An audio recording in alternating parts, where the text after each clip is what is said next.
চুড়ি দেখো, কাছে চুড়িগুলো কত সুন্দর না? এটা আমার কিনা দাও না, আমি বিয়ের মধ্যে রাখবো। এগুলো যদি পরো লোকে খ্যাত বলবে। দেখো আমাদের বিয়ের তো আর জাস্ট কয়েকটা দিন বাকি। একটা কাজ করো, তুমি কালকে আমাদের বাসায় চলে আসো, এর মধ্যে তোমাদের ডিভোর্সে 3 মাসও হয়ে যাবে। আন্টি দেখে যাও কে আসছে, ওদের হবু ভাবি হতে যাচ্ছে। এই হচ্ছে আমার পাগলা সুইটহার্ট ছেলে, ফুট করে ডিসিশন নিল বিয়ে করবে। আমার অবস্থা ভাবো। আমি এখনই তোমার সলিউশন করে দিচ্ছি। মানিক তুমি আসো।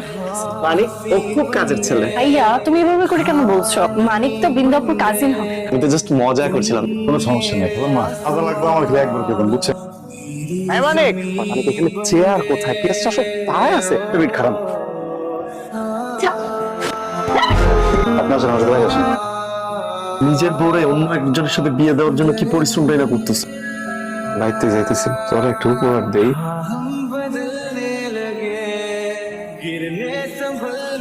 চল এখান থেকে।